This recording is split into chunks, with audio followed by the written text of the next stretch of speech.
next door to us, where the current UBS building is located today. That was in 1840. That church lasted for approximately 13 years. Again, the congregation growing the size of the church.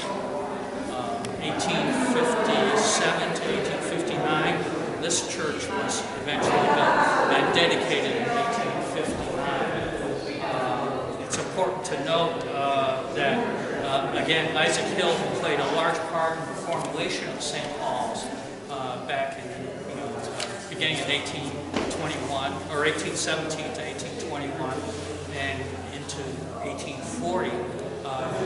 At that time was governor of New Hampshire.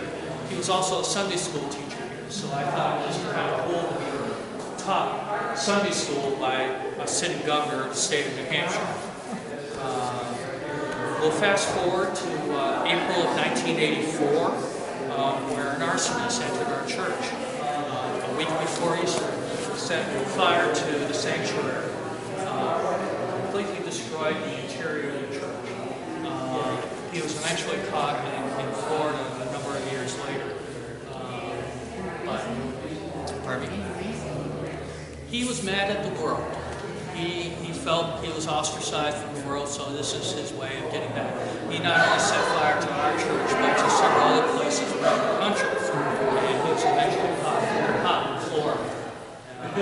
So I can show you a picture of what the church originally looked like. This is a picture of the church prior to the fire. And you'll notice that there's a significant transformation between what it was then and what it is today. You'll notice that the altar is sitting back where the organ pipes are right now. There is a rood screen, which we have here, was down in front of the front part of the church. Kind of as a separate, kind of segregated the altar from the congregation. So when the church was rebuilt, what you see today is totally different from what you see now at that point in time. And the reason being, in the 70s and 80s, the concept of church architecture changed to be more inclusive and more opening to the congregation. So now we have kind of a central altar. It's far more open than what it was than that. The altar rail wraps around the altar where before it was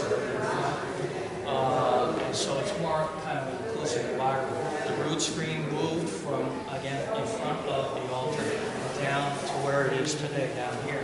Again, to open up that space. We have more light here. We have a skylight here in the altar to make it more friendly, more accessible, and more so, in a nutshell, that's the architectural differences between then and now. When the church was rebuilt in the late 1980s, it took 3 years to rebuild and $3 million to reconstruct the interior of the church. Excuse me. At that time, the vestry thought it'd be proper to have a lot of New Hampshire artisans and artists come in and do the reconstruction work. So we have our stained glass windows were created by Susan Smith. We have her in-house today. She will be doing a presentation if you'd like heading around and listen to her talk on the creation of the stained glass. We also have David Lamb here today, who did the woodwork, the altar woodwork. He did the cross, the pulpit, previously in some way back of the altar. And we also have David Nugent here today, who did our brass plates, our brass door plates. And we'll talk a little bit more about each of those typical pieces of architecture as we walk through the church. That would be included in the book. That I do not know. I would presume yes. I think that's going to be a fascinating book because there's so much history here. Because it is an old church. A lot of things that not only happen here in the state of New Hampshire, but also across the country, United States history is kind of intertwined here. We'll touch a little bit about that as we walk through the church. This is our slideshow, essentially, of our gardens, our memorial gardens. My wife Sandy is the curator of the gardens. She's the chief gardener. The flowers blooming, but because obviously we're here in December, there are no flowers blooming outside, so we thought we'd bring the flowers indoors so that you can enjoy a short slideshow of how our memorial gardens are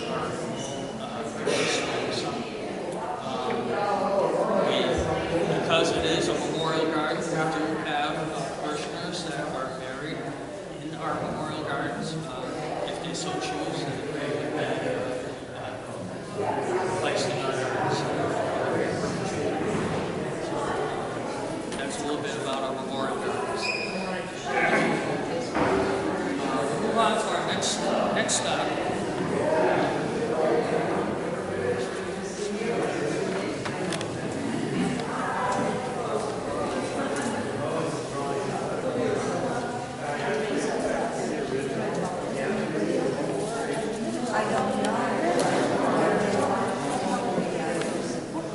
Again, I was touching a little bit how the history of St. Paul's kind of intertwines with United States history.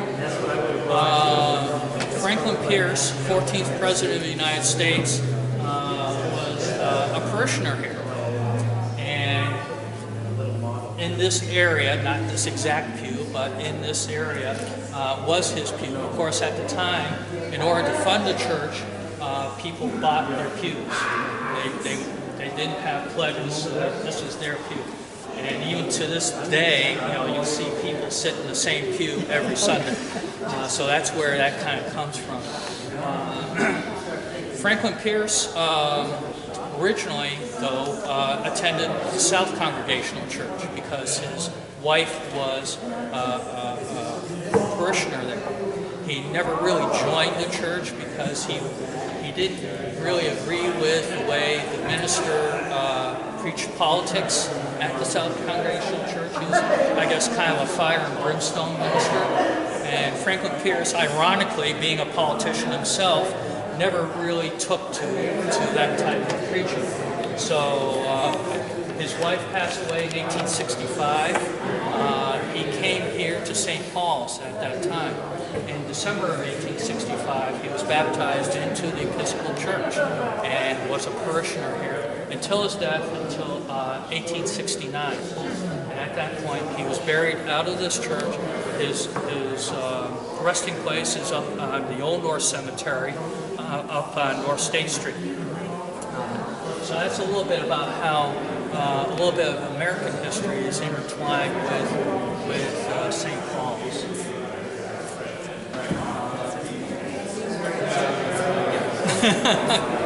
We'll move on to our next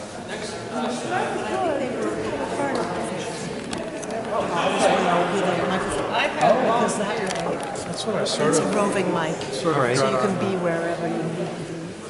Oh,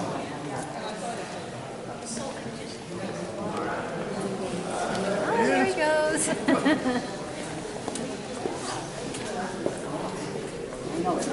What is the point of These are the transepts. Originally, when the church was built in 1859, transepts, which are these little bump outs on either side of the altar, they weren't originally part of the 1859 church. These particular areas of the church were added in the late 1880s. So it actually gives a little bit more room for parishioners. One of the things that is interesting to see, and again back in the transformation of the church from pre-fire to post-fire, is the stained glass. This is a picture which was given, is really a window cling. Each year, a family donates a window cling of some of the church windows, and this year they chose to do an original window cling of the original stained glass here. And this particular window used to reside here. And of course, with the fire, the firemen had to ventilate the church and bring water in, and all the stained glass like this was destroyed. This is a type of window they call a conic window because it was designed by the Conic Manufacturing Company in Boston. And there's a little bit of a story behind it. If you come this way, you can see a picture of the devastation of the fire. And you'll notice that the total interior of the church was destroyed. The ceiling over here was gone and had collapsed. And actually, this is a very moving note. We received this note last week from one of the first responders to the fire. He was I guess a battalion chief for the Concord Fire Department. And when they heard the alarm for the fire, he drove over to the church and surveyed the damage. And he noticed that it was very heavy fire that was occurring. So he ran a hose into the sanctuary here to try to put the fire out. And he noticed here, he was saying, the water from the line seemed to have no effect as the fire laced through the beams and rafters of the sanctuary. It was horribly beautiful, as if Satan was in combat above us. And they had to withdraw because the roof had collapsed just minutes later. So that was the destruction of the fire. Okay, great. So here's a picture of that destruction. Okay, I just didn't know what the We'll move over. I Their main thing. And the Concord Insurance Group.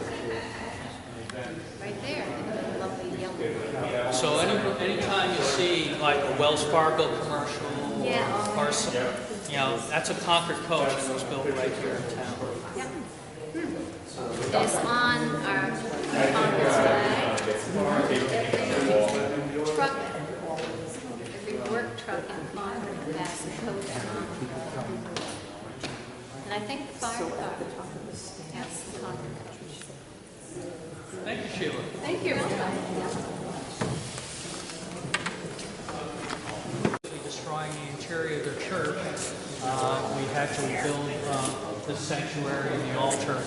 And David Lamb, who is a master woodworker from Canterbury, did all the woodworking. Some of the things to note, the brass altar supports are original to the 1859 church. They were salvaged out of the fire and are in use here today as our current altar supports. You notice on the corners we have grapevines and sheaves of wheat. That symbolizes the bread and wine for communion. And on the altar itself, we have oak leaves and acorns. That symbolizes a bountiful harvest. Acorn and oak leaf motif is carried over into each of the train sets. And that was stenciled by one of our church parishioners after reconstruction. You notice the kneelers, all are unique. They are hand done by parishioners post-fire. Each one has a story behind it. There's a little placard for each. The corner ones here carry the fleur-de-lis motif from the brass altar supports down onto the needlepoint. This is a little, again, David Lamb will be doing a presentation of his work later on this afternoon. If you're going to be around for that, I think it'd be kind of interesting to hear.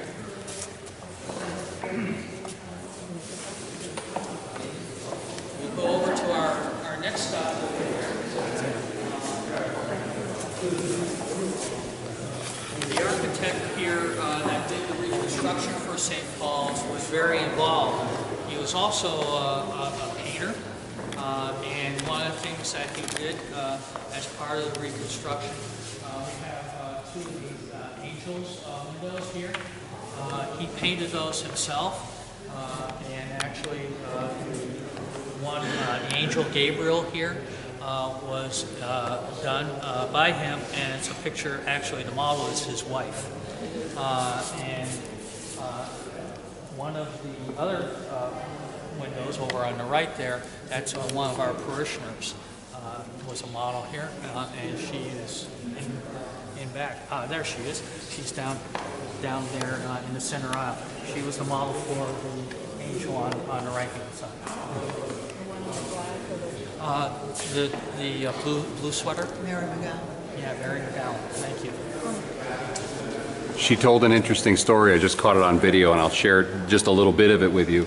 She said that the architect actually had a two-story house, and he had his wife and Mary lay out on the floor, and then he arranged the robes so that he could get that view to make it appear that they were flying.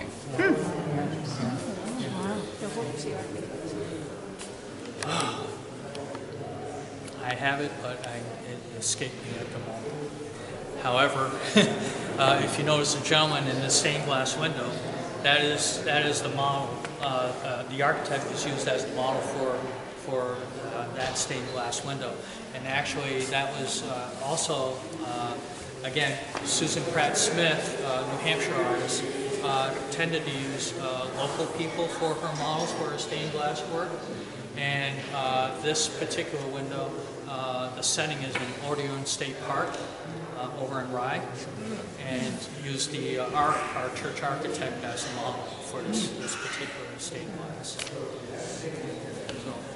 we'll move on to our chapel. Intimate setting for smaller services. During the noontime hours, this is used to conduct a short noonday service several days a week. And in here, we have some original artwork and artifacts from the 1859 church.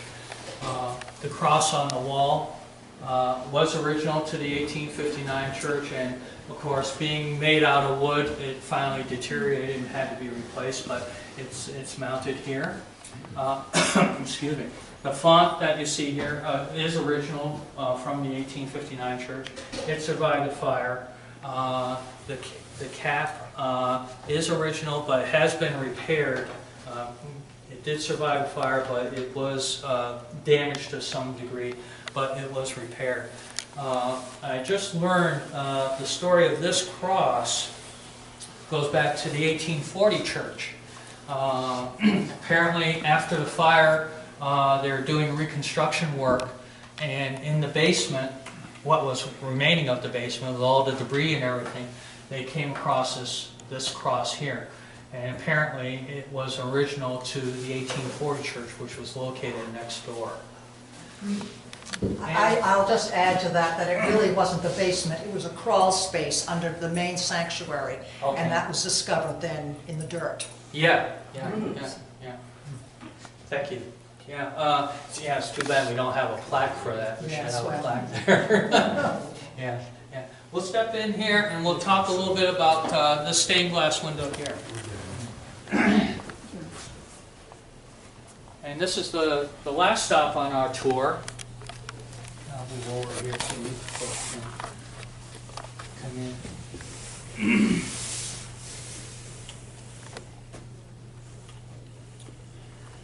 This is, we call this the pelican window because of obviously the pelican there. The story for this particular window, it's an original to the 1859 church, and at some point it was stored away and not used, and somewhere along the church was in need of funds. So they sold this particular window to Harry's Bar and Restaurant and Steakhouse, which was down on South Main Street for quite some time. And so Harry's eventually succumbed and went out of business, And a parishioner went back to Harry's and bought the window back and donated it to the church. So we have it on display here. So this is an example of some of the original stained glass to what was here. This window here on the west side, I'll get out of your way. Again, some of our historians were rooting around in our crawl spaces and catacombs down in the basement somewhere, and they came across pieces of stained glass. And so they said, well, we can fashion a window out of this, I'm sure. So they salvaged as much as they could and create this particular stained glass window. So that's the story of this window. This goes back, again, the stained glass originally to the old church. And that's the end of our tour. Thank you. If you'd like to walk directly down the hallway, there are more... Thank you. This is a sensitive mic. I hope people will ask questions because all right, whoa.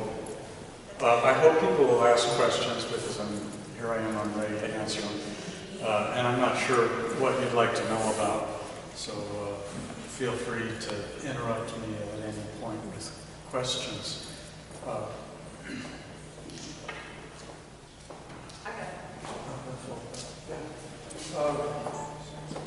This was one of the first projects in my career where I really had a lot of independent design freedom, and so I definitely enjoyed doing this.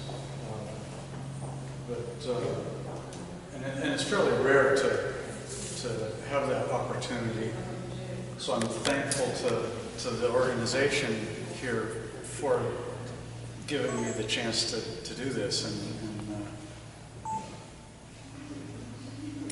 Anyway, if everyone has been in this place a lot and has wandered around, you'll see that each of the doors has a different little figure in it.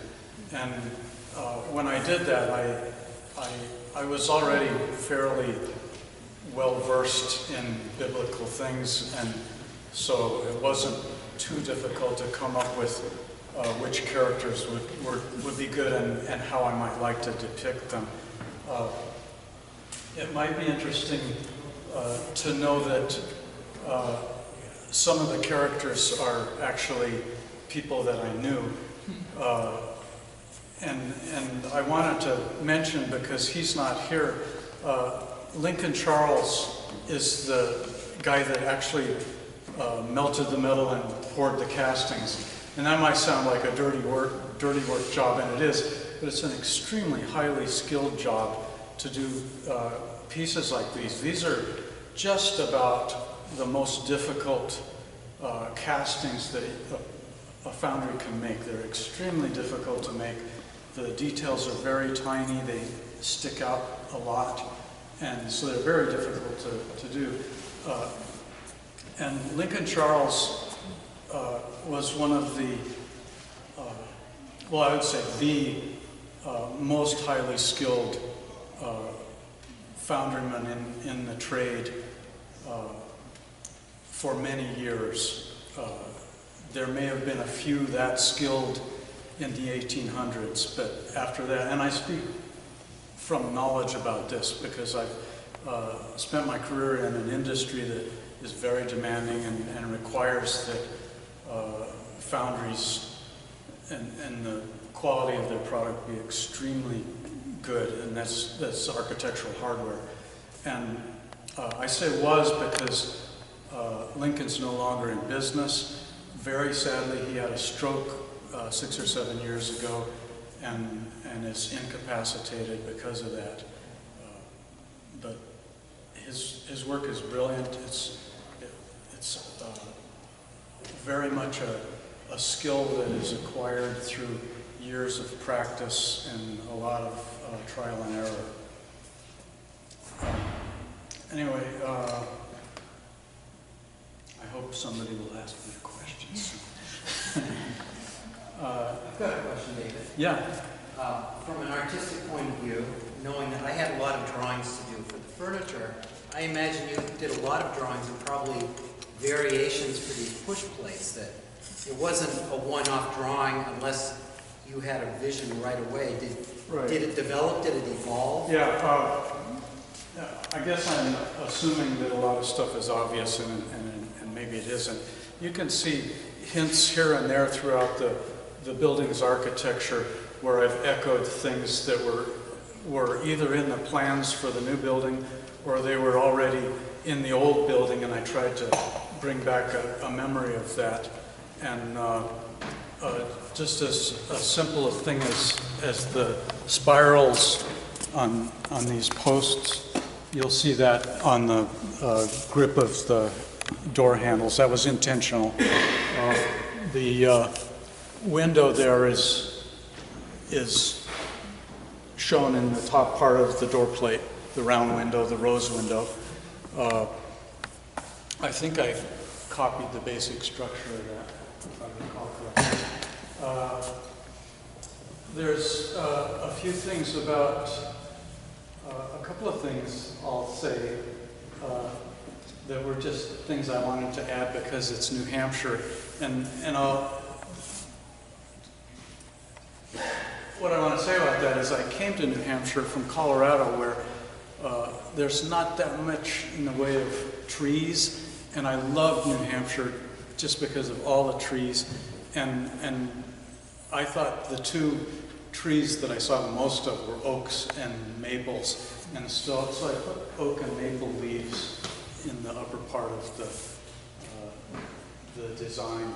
There, I keep pointing over there. There's the drawing on the wall that I stuck up there. I found out. I'm sorry, it's a little wrinkled, but everything's been stowed away for a long time.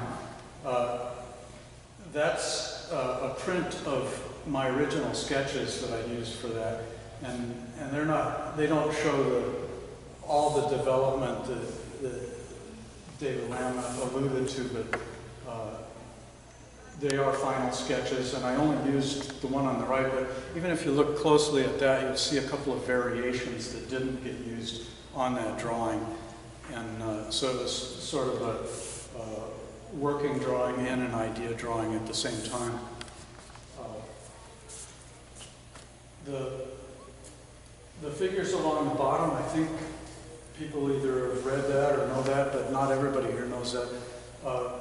There's four little figures, and those represent the four Gospels, and there's some symbolism associated with that, and you'll see a little creature or a little head, I'll call it, above each one of those figures, and those are the associated symbols.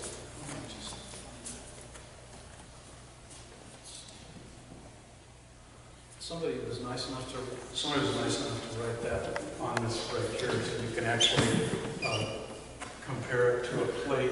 There's a door right there. But Matthew, Mark, Luke, and John each had a symbol, and what those symbols were was a symbolic representation of how each of those writers portrayed Jesus.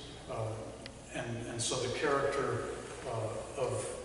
of Jesus as a man was portrayed by Matthew, and by Mark he was portrayed as a lion, John as an eagle, Luke as an ox, and there's a lot of reasons for that, and if you want to research that, you can. But that's why I did that. Let's see if there's anything else on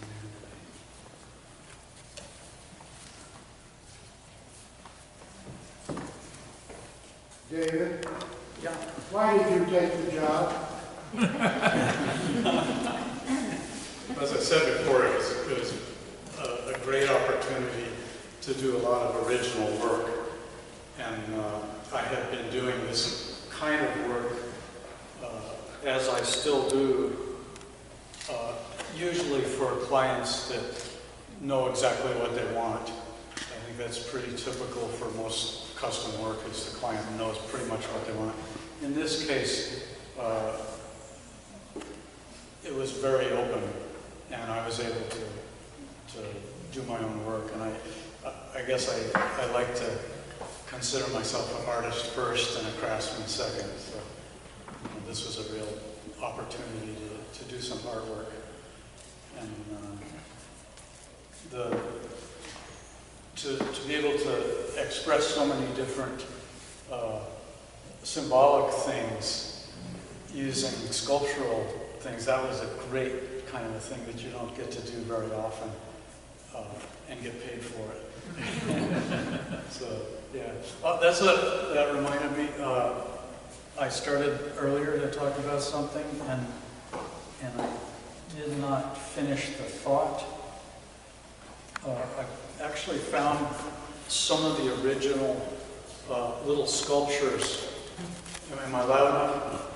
Yeah, I found some of the original sculptures that I did for this, and they're not in great shape, but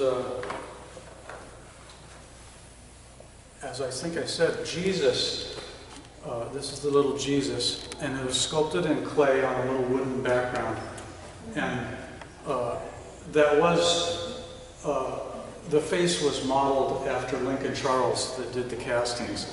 Of course, it's a caricature, everything is on these, but you know, that was the inspiration for both of the Jesuses, Jesus as a carpenter and Jesus with the cross, and that was what that was. I found David, and that's me. I put myself in there, it's a self-portrait. And I'm playing a harp, and I don't know if that was known, much of that was, I don't think it says anything about that about me, but when I first came to New Hampshire, I came from Milwaukee, where I was working as a metallurgist in one of the very large steel foundries in Milwaukee, and I didn't like that job for a number of reasons, and I came here partly to work with Lincoln Charles and be a pattern maker, which is a person that makes patterns, which is what this thing is here. But also, I had let's say it was just a hobby at the time, but I turned it into my profession. I started out as an instrument maker because I had some orders that came all the way from Milwaukee along with me for harps, and I was making Irish harps, and then I started making other unusual early instruments, ones that you couldn't go to the music store and buy. And so I did a lot of instrument making for a couple of years, found out that's not a good way to make a living. But I made some instruments that I'm fairly proud of. You can see them if you go to my website and look in the gallery. And I do have a website.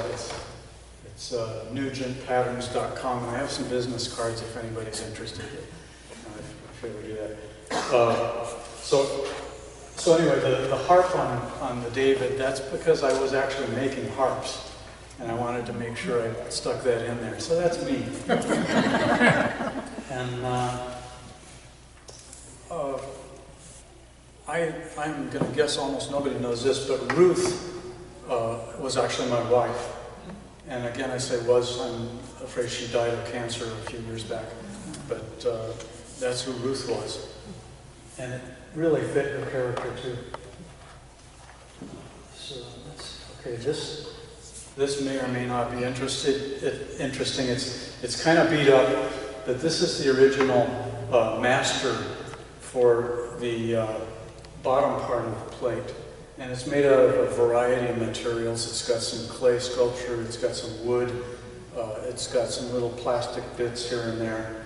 And so that gives you an idea of how that kind of thing is done. I'm going to leave these here for people to look at. Please don't swipe them. And let's see. Oh yeah, that was another thing I wanted to tell you. This little guy, you'll recognize on some of the doors on the inside. It's the deadbolt. it's the thumb turn for the deadbolt. This is half of a master for that, and it's carved out of mahogany. It's got a little rose on it that's actually metal, and there's a number of metal things that I used on these, and those were also original. What I did is I modeled them in clay. This is a piece of castable plastic that I actually cast onto the clay, and then I used it as a mold to cast a very low melting point metal into to make duplicates, because I duplicated some of these parts. There's a little tiny flower that gets repeated many times on a number of different things, and there's a few pieces like that that got repeated. This thumb turn has a little scroll at the top, and the door handle itself has a scroll at the top. That was again from violin making. That's a violin scroll, slightly modified, but that's what it is. And yes, I have carved violins, and so again, I put a lot of myself into all of these things. So sorry about that. I also got to choose where these go in the church, and a lot of thought went into where I'm going to put each different figure. So it wasn't just haphazard. I hope everyone appreciates where things are, and I still haven't heard from anybody whether children get taken around and shown the different doors and told about what the characters are. That was a large part of what I was hoping for back then, is that the children would get to see doors and say, "What's that?" And you take them on a door tour and give them a lesson that way. So, oh yeah, this thing here, it's heavy. That's the actual pattern that was used for a number of the pieces, the door handle and some other things. And you see half of it's on one side of the board and half is on the other. And that's what foundry patterns tend to look like.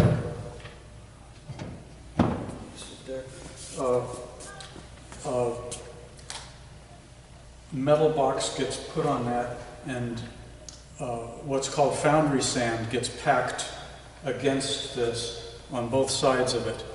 And the foundry sand is actually sand, but it's specially graded, special types of sand, and it's mixed with other materials, clays and things to make it bind together. But after it's packed in, it's quite hard, and it also is resistant to high temperature, so you can pour molten metal against it, and it will create whatever the shape was that was in the cavity. Once you've poured the molten metal into a mold like that, a sand mold, it does essentially destroy the mold, and so the molds get ground up and reused, and the sand gets reused. But the pattern remains. Somebody asked me earlier today if I destroyed everything so we can't make these again. Well, yes and no, because I do have the patterns. There's only a couple of patterns for this, and I have them. So I could make them. I don't have quite the skills that Lincoln Charles had. So I don't know if anybody alive today could actually do pieces as well as he did like this. I could give it a try. I do actually have a very small foundry behind my shop. And my shop is a machine shop. For the most part, it started out as a woodworking shop.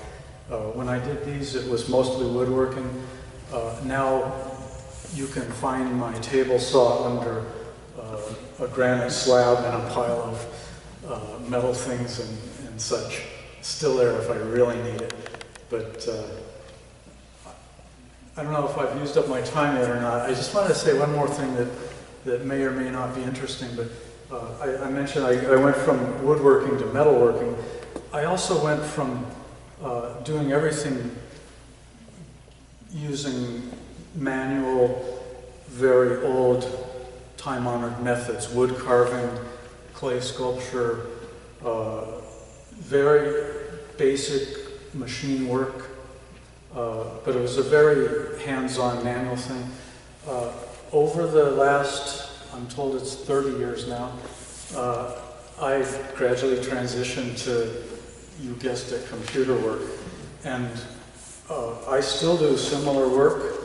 I've got some very nice jobs I'm doing right now, and everything is done with three-dimensional computer modeling. And that's mostly what I do.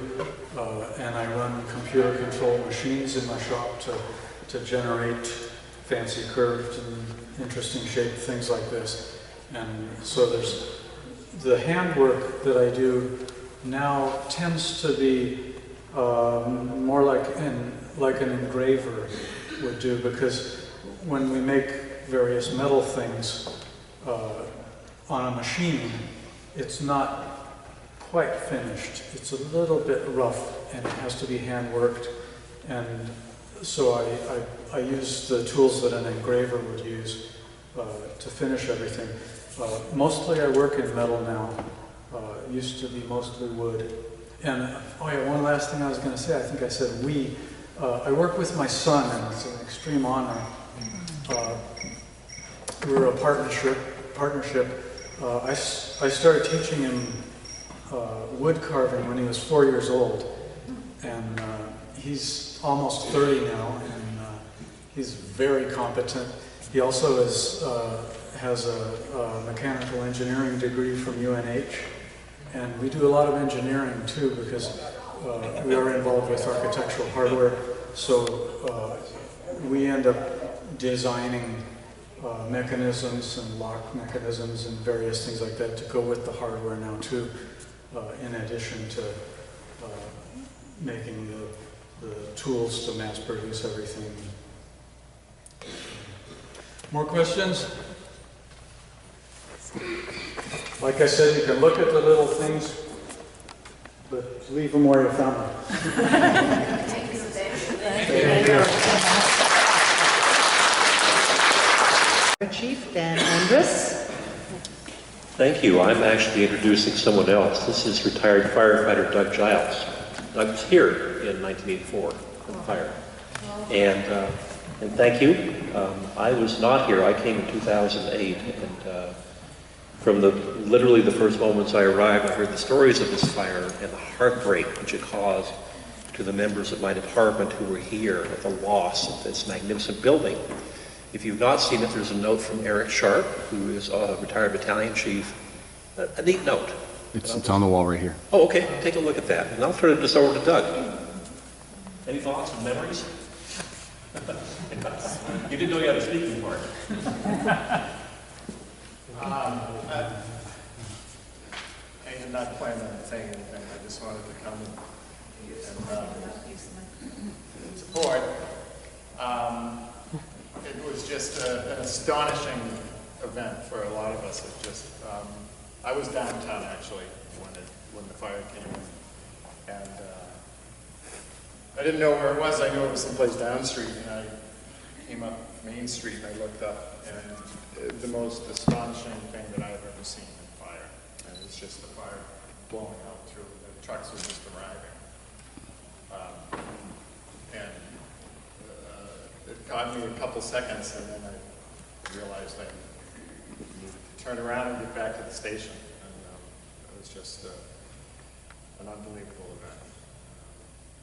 Fortunately, what's left was more than enough to rebuild and start over again with. So it's an unfortunate event, but fortunate turn of events. So it's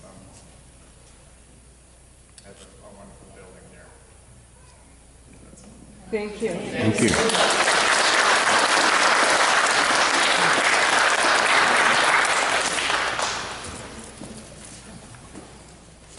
This is Catherine Dornan, who is going to do the organizing.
you parishioners and church members, the craftsmen and the artists that were involved in this process, and Mary and the architects.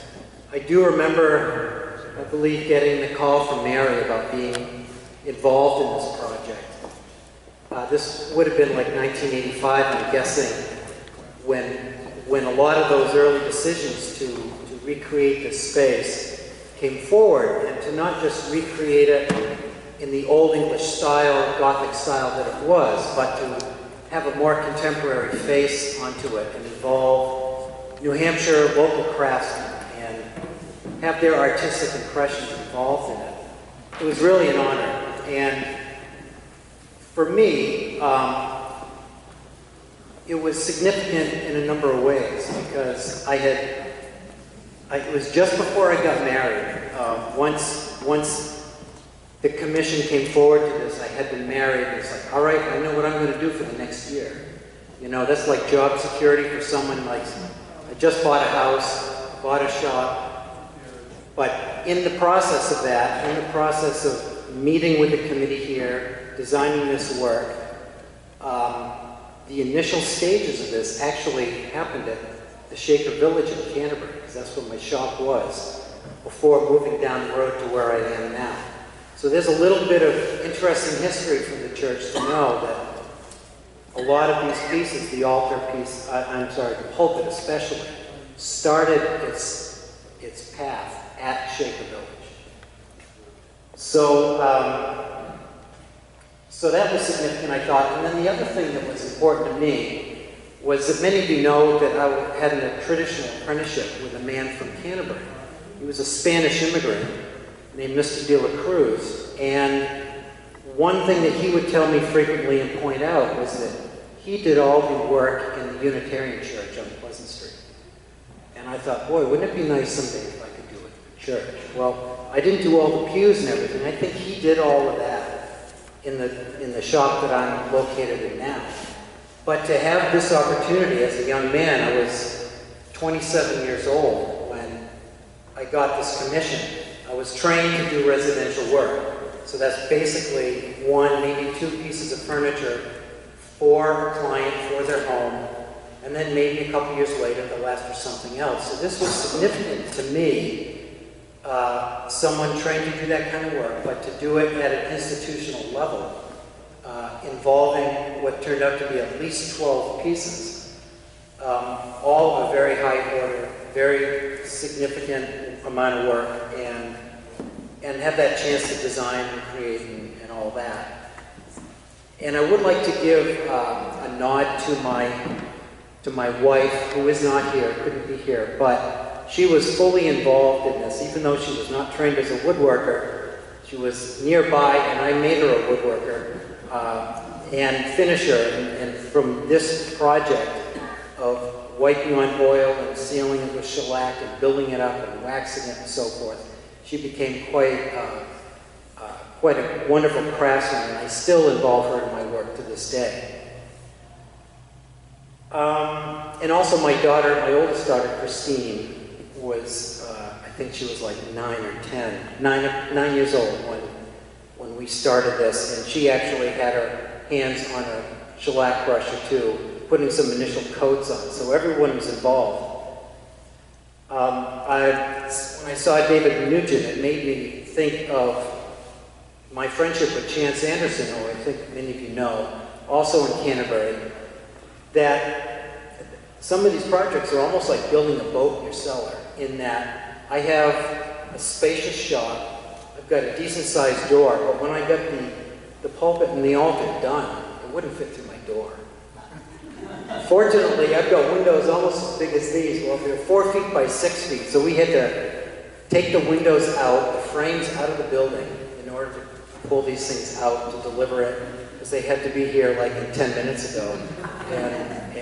So that was kind of a rush, and it was kind of a fun experience, knowing that, boy, if you really got to do it, you can do it. And it was a lot of fun to do that aspect. I also want to give credit to my brother Stephen, who lives in town now, but at the time lived in Andover.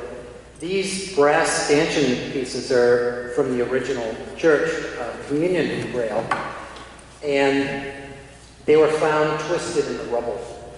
And I remember the discussion of trying to reuse whatever we could, and we salvaged 4 of them. I think there might have been 6 or 7 or perhaps even more that came out. And it was a matter of straightening these mangled masses of metal and sometimes swapping parts from one to another to get 4 complete sets. And they had to be, like I said, straightened out. They needed to be soaked in a bath with acid to remove the old corrosive action that happened from the fire. And then, God bless my brother Steve, who stood at a buffing wheel for hours on end, polishing everything up so we could reutilize this. Now you notice on the columns, every other one has either the symbol for bread, which I used carved wheat cheese, or grapes and for the wine. So those are on every other one. The primary symbology that I liked to involve, especially on the pulpit and the altar, were the oak leaves, because I felt the oak represented strength. It represented, to me, the resurrection of the church and the strength of the body, the members who wanted to see this place rebuilt. And the leaves are in clusters of 3, of course, to represent the Trinity. And to me, this was a big deal. I had been trained to do carvings in traditional ways, but I found a certain amount of freedom with this kind of carving because I could do it in a less structured way than a lot of 18th century work was done, or even 19th, to have it a more natural feeling carving. So you have a sort of a vine shape, and of course oak isn't vine unless it's poison oak, but that wasn't my thought. It was just some strong element, like a strong vine with these oak leaves and acorns and so forth. And I wanted to represent the strength of the church. And to me that was great, and that is still a common element in the work I do today. Let's see, I also, in sitting here listening to David talk and the music playing, I had remembered that on these frontals for the benches over here, one in each corner, that the center of each of these panels, in each of the quatrefoils, is a wildflower, a New Hampshire wildflower. I remember each one was different, and I remember there was a lot of discussion about the committee that was in charge of such things to come up with some ideas of native flowers that they liked that I could reproduce in wood. And so that was fun, and I remember there was a back and forth in that discussion, but it's all fruitful and it's all great for development, and this whole thing was really I mean, it still is true today. There was a big development as far as my life as a craftsman. The cross, hanging cross, was a great challenging thing for me. Fortunately, the construction crew did the hanging, so all I had to do was build the cross. But it is hollow. It's not a solid piece of mahogany, but it was made hollow to try to relieve as much weight as possible. Each end of the trefoil is a solid lamination. You needed something solid to graft onto the rest of the frame for those bolts that hold the wires to go in, so it's really rooted in something exceptional, and then faced with mahogany, and then the facing is on the front and the back to make the box form. And then the gold leaf work. And I really like the choice of mahogany in this because it has a sense of tradition. I do remember the old church, very dark, and I think the choice of mahogany for this kind of space was wonderful, not only because of its traditional use, but its sense of richness and color. It's a wonderful material to work at for a craftsman's point of view. And 30 plus years since its creation, it just seems to get more mellow all the time, and very, very comfortable feeling. I do like that. And then, of course, in the foyer back here, where I had that opportunity to make the display cabinet for the archives, and then also what's in the back here. I believe that's actually the baptism font, and that was fun. So I am open to any questions if anyone has anything that they wanted to know in particular that I haven't covered. Well, thank you. Oh, yes, I do have a question. The mahogany? Well, I got it from an outfit in Massachusetts. It was a company called Palmer & Parker that they'd been founded in 1820. And it was shortly after this commission was done when the financial crisis hit. Is that when the financial crisis hit? And everything crashed. And the bank in Boston at the time that held its loan called the loan, and after 100, how many years that was it. So that was too bad, but that's business, right? Thank you very much. Thank you.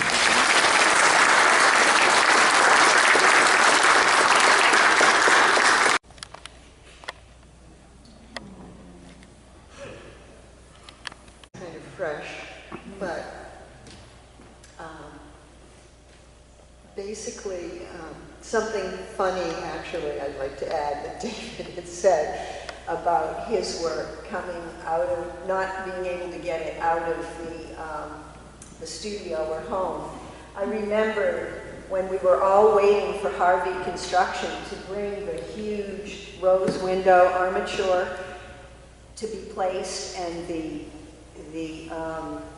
crane for $5 billion an hour was idling out front, and we were waiting for it to come, and they had not provided an opening big enough at Harvey Construction to get it out. So we had to wait while they sawzalled a wall out of their building to get the structure for the armature for that. But anyway, I'm kind of jumping around here. But I guess what this project did for me, in that studying the different stories that the church wanted depicted, I got into basically using actual people to be the characters in my subsequent windows now in other churches.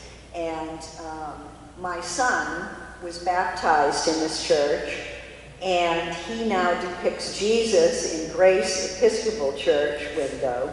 My son was the model for that church. But I guess I'll just follow up with thank you for the privilege and honor, and that you appreciate my work. And it was the largest job I have done, and I love it. So thank you. How did you do that window? I mean, I can see drawing it, but how do you get it in glass? Well, okay, there are what happens is when you see the robe of the lawyer, when I get the glass, it is just a piece of orange glass. And then you use vitreous paint, which is essentially, vitreous means glass, and it is a ground black glass that you extend with a brush and you paint. And then you fire it in the kiln, and it becomes permanently adheres like a glaze on a pot. It is essentially the same thing. And then to deepen the shadows and the character of the paint, you do it over and over and over again. So the faces probably have been fired and painted 5 or 6 different times to make the contours of the faces. You will spread a field of black paint and then take brushes and dust out the highlights and then fire it, and then you do it over and over and over again. So the firing and painting is extensive on that window. So how many hours of work went into that window? Well, I started to make a journal, and then all of a sudden, I stopped. I can't tell you, but that window probably took, I would say, I did have a crew of people helping me fabricate them, so we worked together. I would say 6 months for a big window like that. And you were working on it every day? Oh, definitely. And late into the night, definitely. It just took, and my studio did not afford me, obviously, a space that big, so it's a lot like, I would say, writing music before you know what it would sound like with, you know, a symphony or whatever. You have to kind of project out what it would look like finished, and you would do sections of it. I would have a studio big enough to situate some of them to get a sense, but I never really, truly would know what it looked like till it was installed. So it's not easy to erase things. So how many times did you have to restart any of those pieces? It's not easy to erase when you've baked it. You don't erase. But see, watercolor is my medium that I love to paint in, and it's always scary. You know, I mean, you can't take it back. It's sort of that thing that makes it, all the movement in the lower parts were all just kind of instinctual and kind of undone before, and it's just that leap that gives the life to it. You know, it's, once again in life, you take these leaps, and generally they work out, you know, if you have the courage and do it. And this church afforded me and allowed me the space to make that leap, and I love the windows to this day. It was a great opportunity. Thank you. Thank you. Oh, okay. I just had a rather amusing footnote. Yes. Those of us who are seated on this side of the church, Dr. Douglas Black, who many of you knew as Dr. Douglas Black, who many of you knew as leading obstetrician in Concord and took care of many hundreds of women. When he first saw this, he called it the OB-GYN window. I always think of Douglas Black when I look up at that window. And Sarah, 6 months pregnant, after God's call. Well, you're talking about my friend who modeled, can I tell that story? It's kind of an amazing story. One of my best friends modeled with Clinton. The architect of the church is Abraham. I don't know if you folks know that, but he modeled for that. I made the clothes in period accurate clothing. I dressed Clinton up, my friend Marta up, and we went to the coast up over on the sand dunes where the wind was blowing, and that's where I took the pictures for this window to use in the window. But my friend was trying to have a child, and I had told her 2 years before I wanted her to model because of her beautiful face for Sarah, and the church wanted her, you know, the person to be pregnant that modeled for it.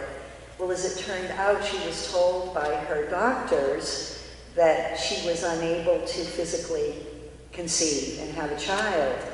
And so I said to her, will it hurt you too much to describe you and show you as pregnant? And she said, in the window. And she said, no, that's the only place. But as Peg said, when it was time to model for this, she was 6 months pregnant.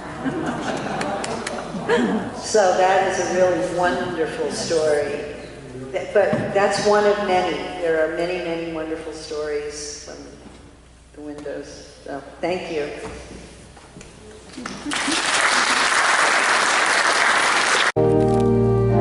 This particular one, I think, had about 500 of those thereabouts, but some extraordinary people at the helm, and Mary McGowan is going to speak a bit.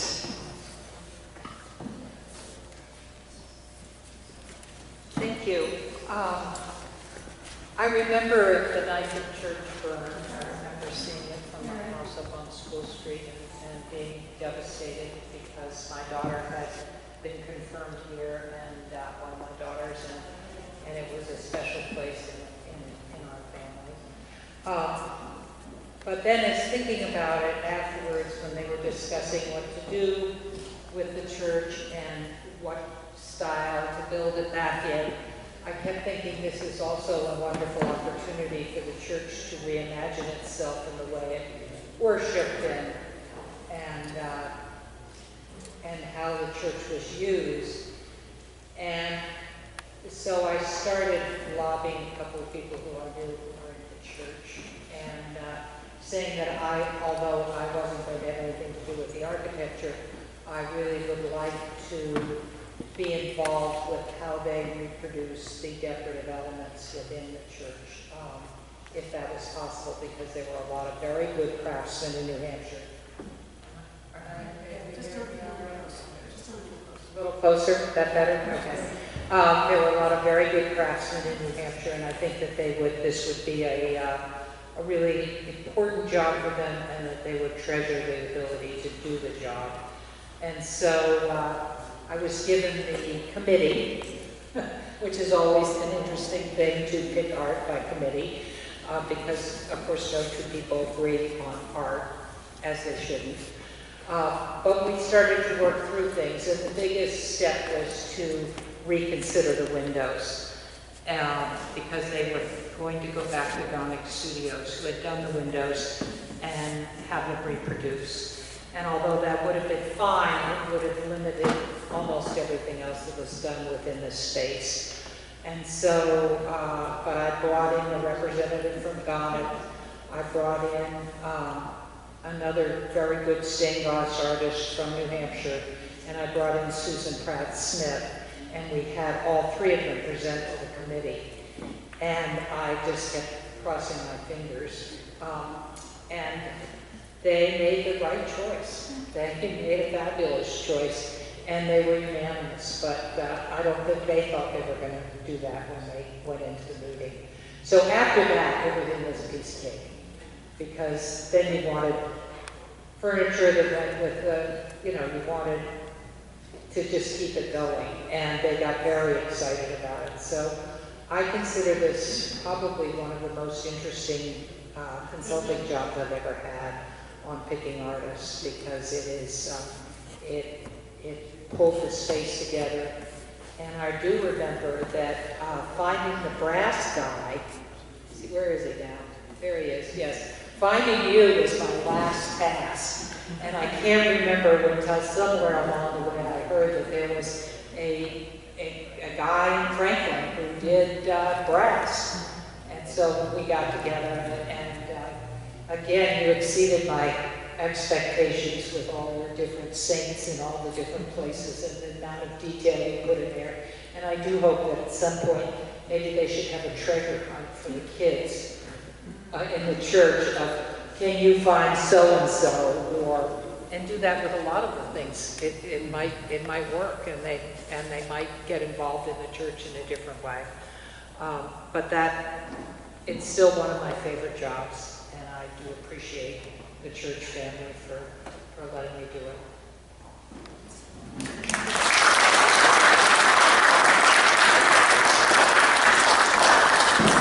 So Catherine will play some more music, and I hope you'll take a tour if you haven't already, or have some conversations with the artists. John is holding up a guest book, if you wouldn't mind signing that, just so we know that you've been here today.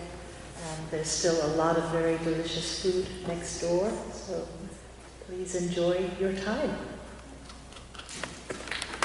This particular one, I think, had about 500 of those thereabouts, but some extraordinary people at the helm, and Mary McGowan is going to speak a bit. Thank you. I remember the night the church burned. I remember seeing it from my house up on School Street and being devastated because my daughter had been confirmed here, and one of my daughters, and it was a special place in our family. But then as thinking about it afterwards, when they were discussing what to do with the church and what style to build it back in, I kept thinking this is also a wonderful opportunity for the church to reimagine itself in the way it worshiped and how the church was used. And so I started lobbying a couple of people who I knew were in the church and saying that although I wasn't going to have anything to do with the architecture, I really would like to be involved with how they reproduce the decorative elements within the church, if that was possible, because there were a lot of very good craftsmen in New Hampshire. A little closer, that better? Okay. There were a lot of very good craftsmen in New Hampshire, and I think that this would be a really important job for them, and that they would treasure the ability to do the job. And so I was given the committee, which is always an interesting thing to pick art by committee, because of course no two people agree on art, as they shouldn't. But we started to work through things, and the biggest step was to reconsider the windows, because they were going to go back to Gonick Studios, who had done the windows, and have them reproduced. And although that would have been fine, it would have limited almost everything else that was done within this space. And so, but I brought in a representative from Ghana. I brought in another very good stained glass artist from New Hampshire, and I brought in Susan Pratt-Smith, and we had all three of them present to the committee. And I just kept crossing my fingers. And they made the right choice. They made a fabulous choice, and they were unanimous, but I don't think they thought they were going to do that when they went into the meeting. So after that, everything was a piece of cake, because then you wanted furniture that went with the, you wanted to just keep it going, and they got very excited about it. So I consider this probably one of the most interesting consulting jobs I've ever had on picking artists, because it is, it pulled the space together. And I do remember that finding the brass guy, see, where is he now? There he is, yes. Finding you was my last task. And I can't remember until somewhere along the way I heard that there was a guy in Franklin who did brass. And so we got together, and again, you exceeded my expectations with all your different saints and all the different places and the amount of detail you put in there. And I do hope that at some point, maybe they should have a treasure hunt for the kids in the church of, can you find so-and-so, or, and do that with a lot of the things. It might work, and they might get involved in the church in a different way. But it's still one of my favorite jobs, and I do appreciate the church family for letting me do it.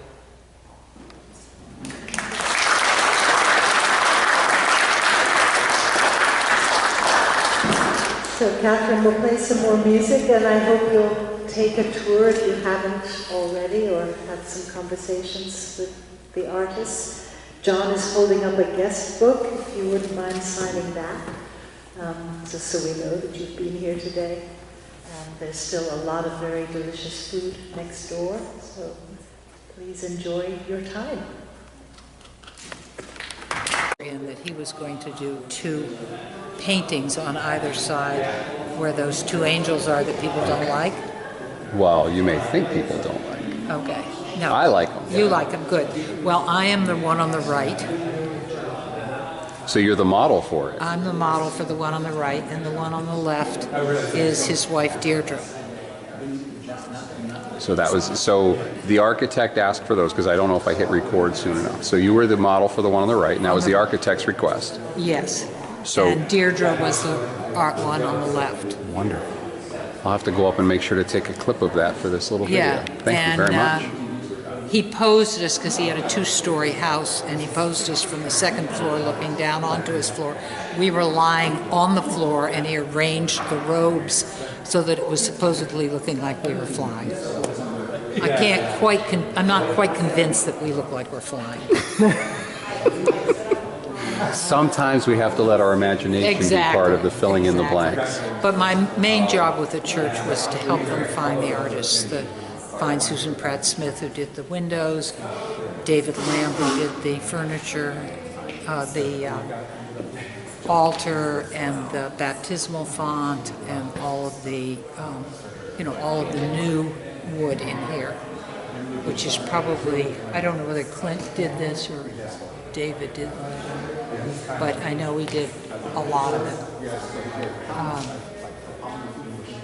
And it was great because we had a whole group of parishioners, and originally they wanted to replace the old windows, which were very much older style. And Susan convinced them that they could tell stories from the Bible and use local people as the models. She did a great job.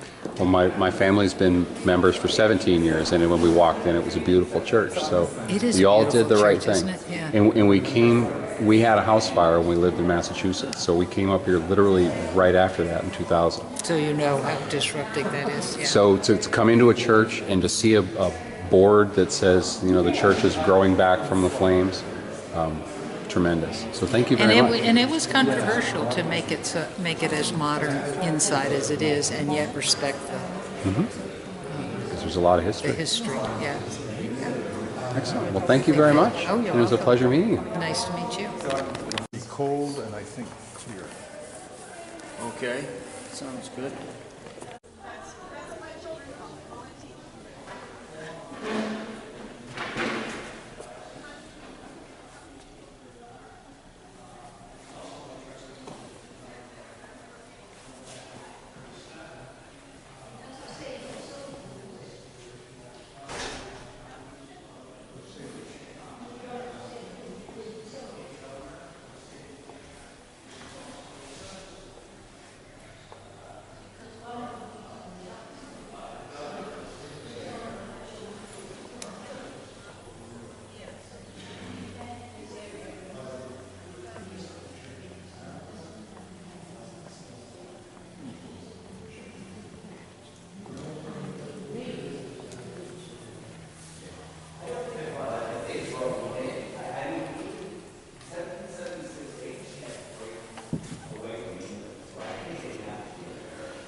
That was actually sold. It was sold to a group of lawyers in town, and in 1970, it was torn down due to 1970. It was there until 1970, and was it AMP? Because originally it went to, it was used as lawyers had purchased it, and then that was before my time. That's nice. So anyway, yeah, if they want either, yeah, these are for sale. Urban renewal can, they tore the building down in 70, and UBS built. The walls here are original to the church in 1859. Let's fast forward to April of 1904, when the warriors and arsonists came to the church, set the sanctuary on fire, destroyed the interior of the church, including the ceilings and the roof. Just as a apparent contrast, church was rebuilt 3 years and $3 million later. Before, see, it was a traditional Latin church where the altar was where the organ is today,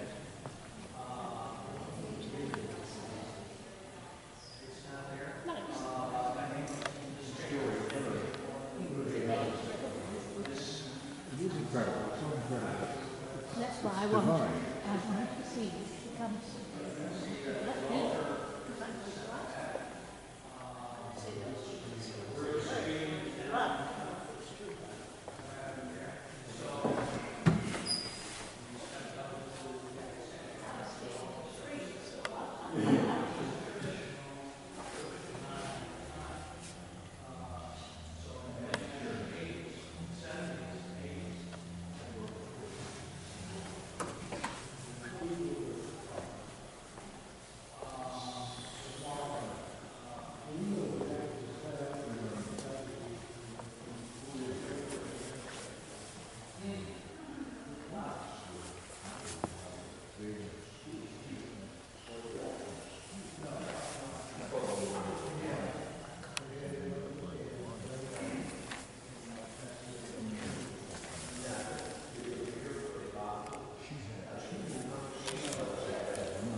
When she left, she had a